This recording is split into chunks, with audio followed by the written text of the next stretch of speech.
નાગવીરી મધ્યે ભગવાન શ્રી લક્ષ્મીનારાયણ ભાવ પ્રતિષ્ઠા મહોત્સવનો 4 દિવસીય ઉત્સવનો આજે પ્રથમ દિવસે સવારે હનુમાનજી મહારાજનો રુદ્ર યજ્ઞ હોમ હવન પછી વડીલોના સન્માન અને જ્ઞાતિના 50 દીકરા દીકરી જુદા જુદા ક્ષેત્રે અભ્યાસ માંગ ડબલ ગ્રેજ્યુએટ માંગ પાસ કરનારનું બહુમાન કરવામાં આવ્યું હતું તેમજ ધાર્મિક કાર્યક્રમ શાસ્ત્રી ગિરીશભાઈ જોશીના આગેવાની હેઠળ સંપન્ન કરવામાં આવ્યું હતું બપોર પછીના સત્ર માંગ ઉત્સવનો ભવ્ય રીતે પ્રારંભ કરવામાં આવ્યો હતો જેમાં ગામના 150મી વધુ વડીલ ભાઈ બહેનોના સાલ મોમેન્ટોથી બહુમાન કરાયા હતા વડીલ વંદના માંગ તમામનું આરતી ઉતારવા માંગ આવી હતી નાગવીરી ગામના સ્થાનિક અને બહાર વસતા કડવા પાટીદારોના પોકાર લીંબાણી ભાદાણી વાસાણી રામાણી કેશરાણી સાંખલા ભગત પરિવારના વડીલો જોડાયા હતા તે સાથે ગામના 50મી વધુ ડિગ્રી પૂરી કરનાર માંગ doctor medical pilot engineering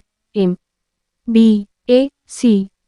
microbiology science commerce arts માંગ ગ્રેજ્યુએટ પૂરી કરનાર દીકરા દીકરીઓના સન્માન મોમેન્ટોથી કરવામાં આવ્યા હતા આ પહેલા નખત્રાણાના નાયબ કલેક્ટર સુરજ સુથારે પાટીદાર સમાજની નિયાનીઓના નામે 900 વૃક્ષોનું વાવેતરને કામગીરીને સમાજને અભિનંદન આપ્યા હતા સાંજે ભવ્ય દાંડિયા રાસ ગરબાની રમઝટ માંગધૂમ મચાવી હતી આ નૂતન મંદિર ભાવ પ્રતિષ્ઠા મહોત્સવના યજ્ઞના બેસનાર યજમાનોની દેહ સુધી બ્રાહ્મણો દ્વારા કરાઈ હતી આ પ્રસંગે આયોજન સમિતિના પ્રમુખ દેવશીભાઈ લીંબાણી